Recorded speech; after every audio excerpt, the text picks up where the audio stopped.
喺2022年11月推出咗首個可以預約嘅政府營地。如果大家嚟過，都應該估到今次我哋露營嘅地方就係荃錦營地。片入邊我會簡單講下荃錦營地嘅設施、前往營地嘅交通同埋佢預約嘅方法。先講一講交通，我哋就前往荃灣港鐵站，響大蠔道天橋有一個叫荃灣站嘅巴士站。搭呢個51號巴士，喺大帽山郊野公園站落啦，我哋終於到啦51號巴士。去到大帽山郊野公園站就會見到荃錦營地啲指示牌，左手邊有個荃錦營地服務處。如果大家預約咗，記得 check in 嘅時間就係2點至6點。對晒 email 同身份證就會俾一張露營卡你，上面就有預約營位嘅號碼。好，咁呢度就係一區嘅露營區啦。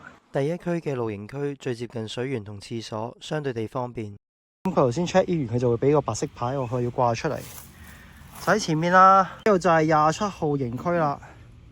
冇錯，我已經準備咗啲嘢擺到。每一個營位都附設一個平台、一個燒烤爐同一個可供煮食爐具使用嘅台凳。呢度啲可以生火嘅地方。如果識 book 呢，記得 book 26啊，因為呢度自成一角，私隱度高，上面仲有樹蔭可以拉埋天幕。趁我搞緊個帳幕，就順便講一講佢嘅預約方法啦。大家可以 Google 郊野營人，又或者掃下隔離嘅 QR code，入到去點選預約營位，並確認2項聲明。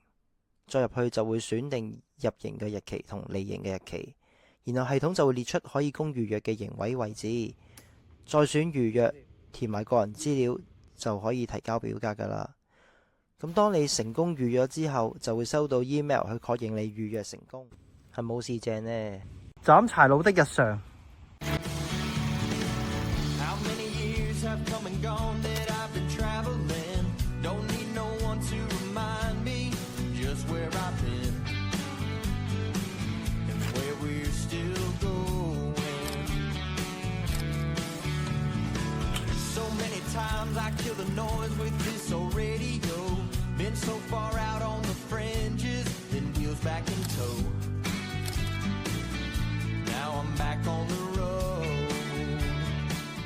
隔咗一陣，我哋又多一個成員。停標，用時19分鐘29秒，終於上到嚟啦 ！Yes， 佢都趁未天黑之前，盡快搭好個形象。細膩嘅刀工，見證住中國幾千年嘅文化，清脆咁樣將每一個素材精準咁樣切割落嚟。去露營，除咗必須走，又點少得有個營火，睇住佢係咁燒，係咁燒，不斷去苛索木材嘅懷抱。佢消除咗我個煩惱，鎖住喺呢一個時空，感覺好療愈。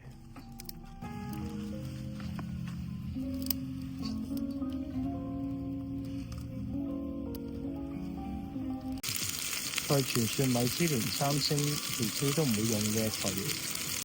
煎雞排嘅性價比最高，佢容易處理，逼出嚟嘅油又可以用嚟炒菜。啲雞排開始熟喎，雞皮同啲雞肉分開。黃光可以令到本身冇咁金黃色嗰啲雞都變得更加金黃色。另一邊個柴火又燒得好慢，我哋準備用嚟煲番薯糖水。唔使水滾就可以煲噶啦，我哋煲腍佢就食得。呢個時候有多一個第一次喺我啲片出現嘅朋友，令到呢個地方熱鬧起嚟。呢個就係今晚嘅瞓覺地方。玩咗成日都差唔多，都係時候要唞下。啱啱好一個人。大家早晨，到咗露營嘅第2日。琴晚就喺度瞓咗一晚啦，咁就都瞓得都麻麻地嘅，咁始終都冇我屋企瞓得咁好。不過好彩，美中不足嘅地方就係好在冇其他野生動物，冇野豬咁樣喺度行嚟行去咁樣，或者去搞我哋嗰啲煲。另外就琴晚呢，嗰陣大光燈係咁射住呢度，阿耀唔記得熄啊，係咁射住我。叫佢煮完嘢食，佢又唔記得，搞到我成晚好似有望落去好似好殘眼咁樣瞓。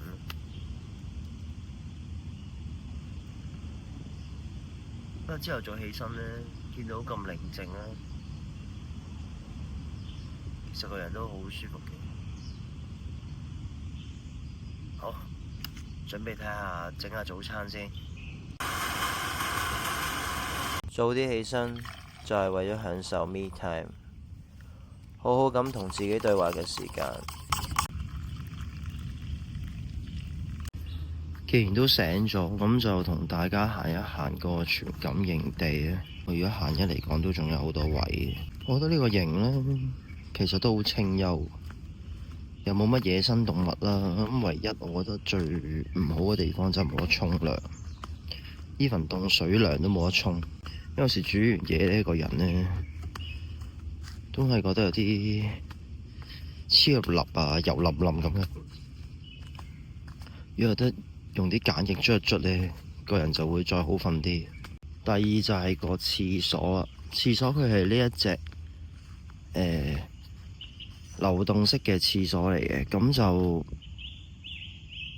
唔同平時郊野公園嗰啲大型啲嘅廁所啦，所以格數少啲啦，同埋感覺都冇咁寬敞啦。呢條路呢，就琴日都來回起碼都3至4次嘅。就係因為要去攞水，咁行去攞水呢，都大概要行200至300米左右嘅。咁呢個呢，就係全感營地服務處嘅入口啦。呢個就係另外2個廁所啦，都係類似啲流動式嘅。咁可能對於有啲女士啊，未必咁方便。冇錯，呢個就係全感營地服務處。而呢個位呢，就係唯一攞水嘅地方啦。洗嘢呢，攞水呢，都會喺呢度攞嘅。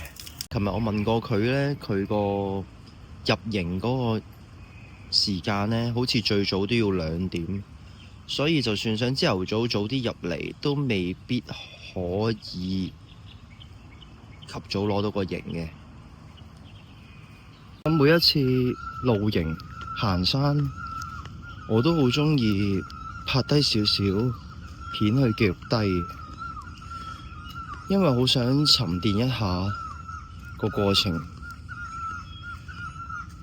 第一次就係享受，第二次就再次去細味下，或者過多幾年睇返，我就會諗返起嗰日同呢班朋友嚟呢度做呢一樣嘢，而係我會掛住。咁嚟到呢一刻都差唔多尾聲，每一次完結都為下一個旅程作準備。希望睇完呢條片嘅你，攞啲衝動去做你想做嘅嘢。拜拜。